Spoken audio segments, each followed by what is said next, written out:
कभी किसी चंदनपुर नाम के गांव में रामकली नाम की एक बुढ़िया रहा करती थी। उसके 4 पुत्र थे। वह सभी लोग आलसी थे। वह सभी लोग सारा दिन सोते हुए या मटर गश्ती करते हुए निकाल देते थे। अरे आलसियों, सारा दिन इसी तरह घर में पड़े रहते हो, कुछ काम धंधा तो करते नहीं हो। कहने को मेरे 4 बेटे हैं, वो हट्टे कट्टे मुस्टंटे, लेकिन कोई काम नहीं करते हैं। अरे क्या हुआ माँ, क्यों इतना चिल्ला रही हो? सोने दो ना हम लोगों को। अभी सुबह की 11 ही तो बजे हैं। इतनी सुबह सुबह कौन उठता है? वाह वाह, क्या बात है। ये आलसियों, गांव के सभी लोग सुबह 5 ही बजे उठ जाते हैं और काम करने के लिए निकल जाते हैं, और तुम लोग सोते ही रहते हो। माँ, वह लोग बेवकूफ है जो इतने जल्दी उठ जाते हैं, लेकिन हम लोग बेवकूफ नहीं हैं। और कहते भी हैं सभी लोग कि सोना स्वास्थ्य के लिए लाभदायक होता है। हाँ माँ, बड़े भैया सही कह रहे हैं। हे भगवान, तुम लोगों से कोई नहीं जीत सकता है। हे महादेव, आपने ये कैसे आलसी बेटे दिए हैं मुझे। कहने को तो चारों भाई आलसी थे, लेकिन चारों भाइयों में बहुत प्यार था। भैया, माँ सही कह रही हैं। हम लोगों को कुछ न कुछ करना चाहिए, तभी घर का खर्चा चलेगा। ठीक है, हम लोग कुछ करते हैं। चलो बाजार चलते हैं, वहाँ कुछ न कुछ करके घर का राशन लाते हैं। चारों भाई अपने घर से निकलकर बाजार के लिए चल देते हैं, और उन्हें उस रास्ते से आते हुए एक आदमी आता हुआ दिखाई देता है, जिसने अपने कंधों पर एक भेड़ को रखा हुआ था। उन चारों भाइयों में से बड़ा भाई बोला, सुनो भाइयों, सामने से जो व्यक्ति आ रहा है, हम लोग उससे उसकी भीड़ ले लेंगे और वह खुद छोड़कर चला जाएगा हम लोगों के लिए। अरे भैया, वो भला अपनी भेड़े हम लोगों के लिए क्यों छोड़ता जाएगा? वह थोड़ी ना पागल है। अरे मेरे छोटे भाई, पहले मेरी योजना तो सुन लो, उसके बाद तुम लोग मुझसे कुछ बोलना। इतना कहने के बाद बड़ा भाई अपने तीनों भाइयों को योजना बताना शुरू करता है, और उसके सभी भाई उसकी योजना बड़े ध्यान से सुनते हैं। योजना बताने के बाद वह लोग एक पेड़ के पास खड़े हो जाते हैं, और सबसे छोटा भाई जाता है और उस व्यक्ति से कहता है, अरे भाई साहब, इस कुत्ते को अपने कंधों पर क्यों उठा रखा है? इसका आप क्या करोगे ले जाकर? तुम्हारी आंखें तो ठीक है ना? ये क्या बकवास कर रहे हो? ये कोई कुत्ता नहीं है, बल्कि यह तो एक भीड़ है। आज ही सुबह बगल के राज्य के बाजार से खरीद कर लाया हूँ। अरे भाई साहब, आपको पक्का उस दुकानदार ने बेवकूफ बना दिया है।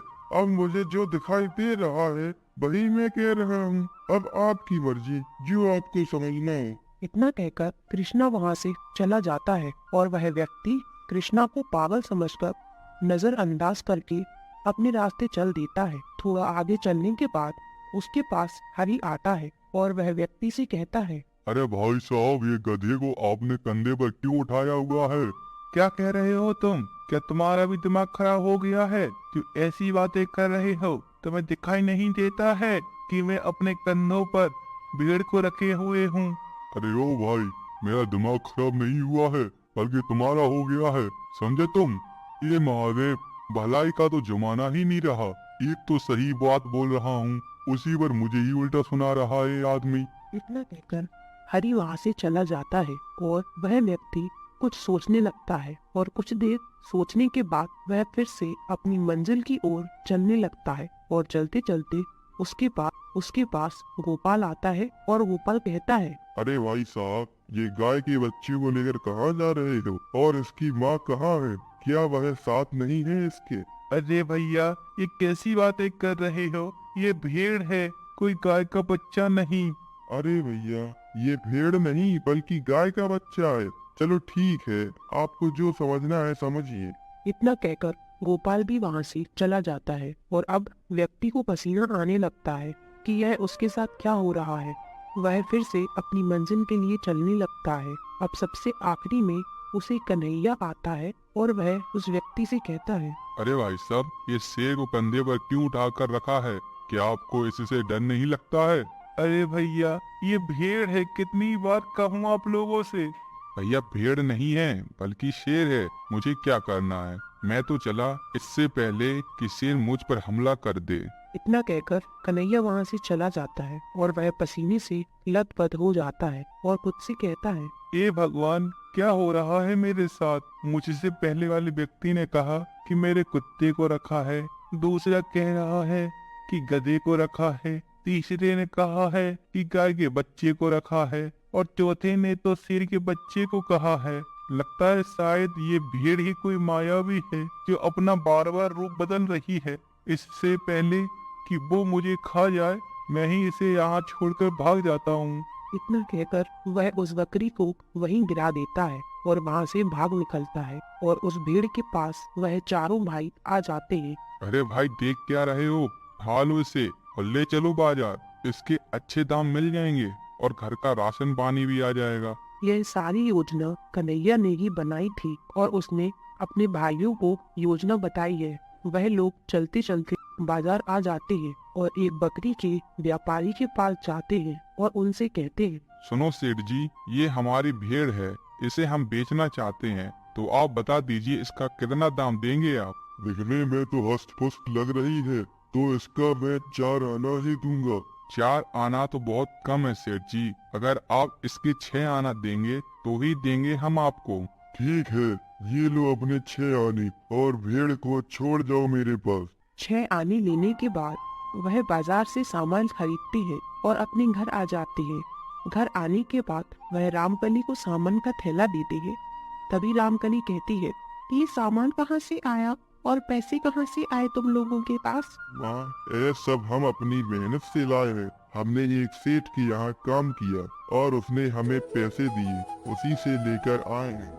माफ करना मुझे मेरे बच्चों, मैंने तुम लोगों को कितना बुरा भला कहा है और तुम तो मेरे आलसी बच्चे नहीं बल्कि मेहनती बच्चे हो। यहाँ रामकली अपने बच्चों को शाबाशी दे रही थी और वहाँ दूसरी ओर जिस व्यक्ति की भेड़ चुराई थी वह गांव के चौपाल पर बैठा था और अपनी किस्मत को कोस रहा था। तभी वहाँ एक श्यामू आया और उसने उस व्यक्ति से पूछा, क्या हुआ भैया, क्यों उदास बैठे हो? श्याम। कोई घटना घट गई है क्या तुम्हारे साथ जो तुम इस तरह बैठे हो? अरे भैया, मैंने एक भीड़ खरीदी थी। वह व्यक्ति इस तरह अपने साथ घटी सारी घटना बता देता है। फिर श्यामू कहता है, अरे बड़े लोग बहुत ही चालू इंसान है, उन्होंने मुझे भी एक दिन तुम्हारी तरह ही बेवकूफ बनाया था, इसलिए तुम उनके पास जाओ और अपनी भेड़ वापस लेकर आओ। अच्छा, तो यह सब उन लोगों की चाल थी। तभी मैं कहूँ कि हर एक व्यक्ति के बाद दूसरा व्यक्ति आता ही जा रहा था। अभी जाता हूँ उनके यहाँ और अपनी भेड़ लाता हूँ। इतना कहकर वह व्यक्ति वहाँ से चला जाता है और रामकली के यहाँ आ जाता है।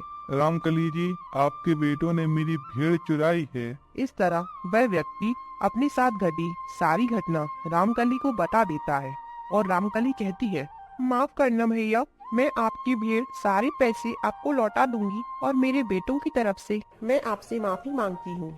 देखिए बहन, मुझे तो बस मेरी भेड़ दे दीजिएगा या फिर उसके पैसे, वरना अच्छा नहीं होगा। मैं राजा जी के पास जाऊंगा इस शिकायत लेकर, फिर आपको तो पता ही है कि क्या होगा आगे।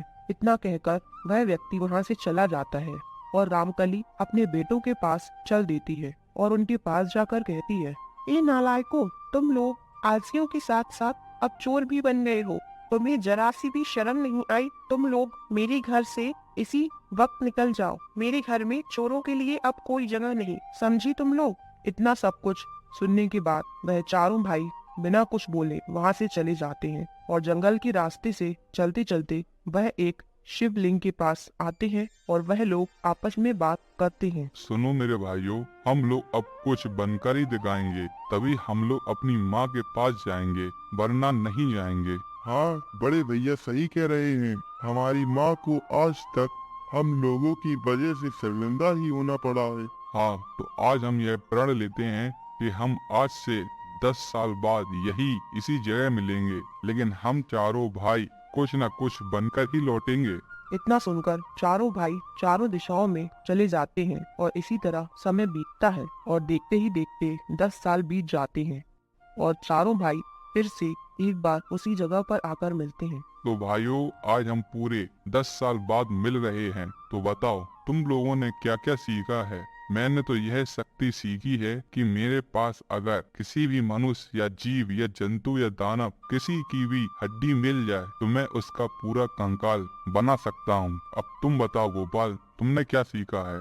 बस इतना ही सीखा है आपने बड़े भैया? मैंने यह शक्ति सीखी है कि मैं किसी भी कंकाल पर मांस चढ़ा सकता हूँ, जिससे वह व्यक्ति का रूप ले सकता है। हरी, अब तुम बताओ, तुमने क्या शक्ति सीखी है? बस आप लोगों ने इतना ही सीखा है। मैंने जो सीखा है उसके बगैर आप दोनों की शक्ति व्यर्थ है।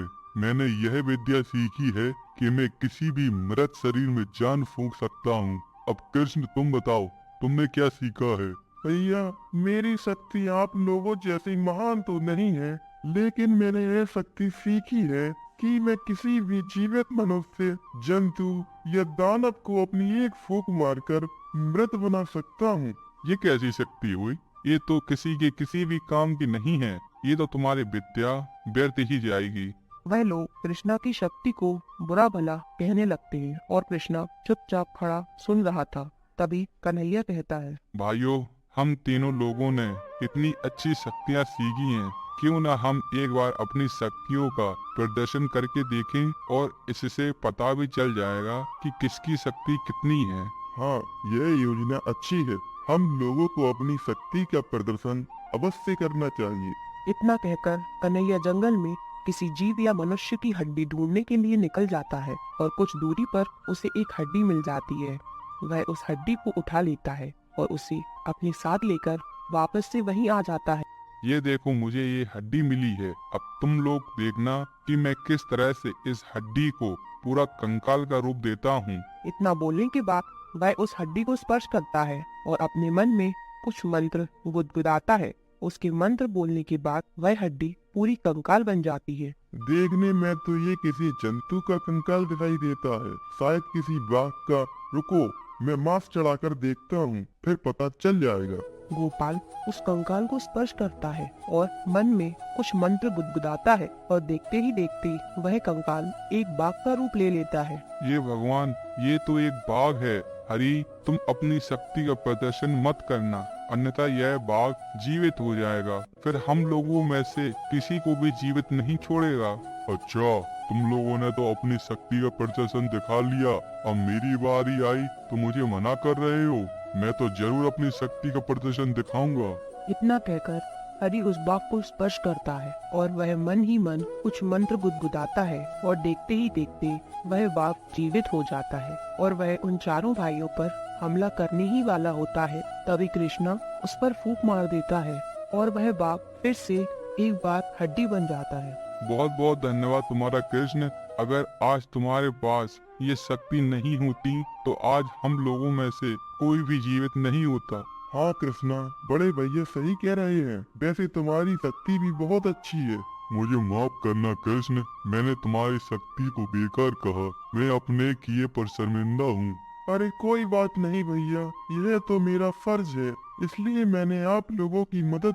अब हम लोग अपनी शक्ति का प्रदर्शन किसी मानव हड्डी पर करेंगे। इतना कहकर कन्हैया एक बार फिर से मनुष्य हड्डी ढूंढने के लिए चल देता है और ढूंढते ढूंढते उसे हड्डी मिल जाती है और वह अपने हाथ से उसे ले आता। ये हड्डी मुझे मनुष्य की लग रही है। हम लोग इसी पर अपनी शक्तियों का प्रदर्शन करते हैं। एक बार फिर से कन्हैया अपने मन में कोई मंत्र गुदगुदाता है और देखते ही देखते वह हड्डी कंकाल का रूप ले लेती है। यह कंकाल तो मुझे किसी स्त्री का प्रतीक दिखाई दे रहा है। इतना कहकर गोपाल उस स्त्री के कंकाल को स्पर्श करता है और कुछ देर अपने मन में बोलने लगता है और देखते ही देखते उस कंकाल में मांस बढ़ जाता है और एक बार स्वर्ग की अप्सरा होती है। हे भगवान, कितना सुंदर रूप है। मैंने आज तक इतनी सुंदर महिला अपनी सारी जिंदगी में नहीं देखी है। हरि उस अप्सरा में जान डाल देता है और कुछ समय पश्चात उन तीनों भाइयों में झगड़ा शुरू हो जाता है। इस अप्सरा से तो मैं ही शादी करूंगा, क्योंकि मैं ही इसे ढूंढ कर लाया और इसे कंकाल का रूप दिया। तो मैंने भी तो इसमें मांस चढ़ाया है। बिना मांस के कंकाल का क्या करते तुम? तो फिर इस तरह से तो मुझे ही शादी करनी चाहिए, क्योंकि अगर मैं ही इसमें जान नहीं डालता तो क्या तुम लोग इसकी सबसे शादी करते? वह लोग आपस में लड़ने झगड़ने लगते हैं और कृष्णा को लगता है कि यही महिला हम भाइयों के बीच लड़ाई झगड़े की वजह बन रही है। तो वह फूंक मारकर उस औरत को फिर से हड्डी बना देता है और उसमें से हरि यह सब देखकर गुस्से में आ जाता है मैंने उसमें जान डाली थी और तुमने उसे फूंक मारकर मृत बना दिया। मैं तुम्हें नहीं छोड़ूंगा। हरि गुस्से में आकर कृष्णा के सिर पर लाठी मार देता है और लाठी इतनी जोर से मारी थी कि वह वहीं मर जाता है। हे भगवान, ये मैंने क्या कर दिया। मैंने गुस्से में आकर अपने ही प्रिय छोटे भाई को मार दिया और मेरी शक्ति जीवन देना है और मैंने अपने इन हाथों से जान ली है। मुझे अपनी गलती का प्रायश्चित करना ही होगा। अपनी गलती का प्रायश्चित करने के लिए वह वहीं उस पत्थर पर सिर पटक पटक कर अपनी जान दे देता है और अपने दोनों प्रिय भाइयों की मौत की वजह से और उनके बगैर उनकी शक्तियों का उपयोग न होने की वजह से वह लोग भी वही अपनी प्राण त्याग देते हैं। तभी ये सब बैठे ऊपर महादेव भी देख रहे थे। वह पार्वती जी से कहते हैं, पार्वती, इन चारों ने स्त्री मोह में आकर अपनी जान गंवा दी है और चारों भाई एक से बढ़कर एक तेजस्वी हैं। तो आपको क्या लगता है कि इन चारों भाइयों को एक नया जीवन देकर एक और मौका देना चाहिए? स्वामी, मेरे हिसाब से इन लोगों को एक मौका अवश्य ही देना चाहिए, क्योंकि इन लोगों की विद्या की जगत में सभी लोगों को जरूरत है। पार्वती जी के इतना कहने के बाद महादेव अपनी शक्तियों से उन चारों भाइयों के साथ उस अप्सरा को भी जीवित कर देते हैं। तभी वह अप्सरा उन चारों भाइयों से कहती है, देखिए, आप लोग मेरी वजह से लड़ रहे थे, तब मैं आप लोगों से कुछ नहीं बोली, क्योंकि आप लोगों ने ही मुझे जीवन दान दिया था। लेकिन परिस्थिति बदल गई, क्योंकि स्वयं महादेव जी ने हम लोगों को जीवन दान दिया है। तो अब मुझे पूर्ण अधिकार है कि मैं अपने मन पसंद से अपना जीवन साथी चुन सकूं। इतना कहने के बाद कहानी फिर से अपने वर्तमान समय में आ जाती है, जहां राजा बेसंतर स्वर्ण घोड़ा प्राप्त करने के लिए आए थे। तभी साधु राजकुमार बेसंतर से कहते हैं, अगर तुमने मेरी कहानी गौर से सुनी होगी तो मुझे तुम ये बताओ कि वह अप्सरा उन चारों भाइयों में से किससे शादी करेगी? साधु जी, मेरे हिसाब से उस अप्सरा को सबसे छोटे भाई कृष्णा से ही शादी करनी चाहिए, क्योंकि यदि उसने शुरुआत में उस बाघ को नहीं मारा होता तो वह तीनों भाई जीवित नहीं होते। और दूसरी वजह से कि जब तीनों भाई झगड़ रहे थे तब छोटे भाई ने उस अप्सरा को मार दिया था। तब उन चारों भाई आपस में एक दूसरे की जान ले ली थी। तब महादेव ने उन्हें जीवन दिया। तो यदि अगर कृष्णा उस अप्सरा को नहीं मारता तो उसे महादेव द्वारा स्वतंत्र जीवन नहीं मिल पाता, इसलिए वह कृष्णा से ही विवाह करेगी। राजकुमार, तुमने सही जवाब दिया है। सही ही कहा गया है कि गुस्से में किया गया काम कभी अच्छा नहीं होता है। उसे करने के बाद सिर्फ और सिर्फ प्रायश्चित ही करने के लिए रह जाता है।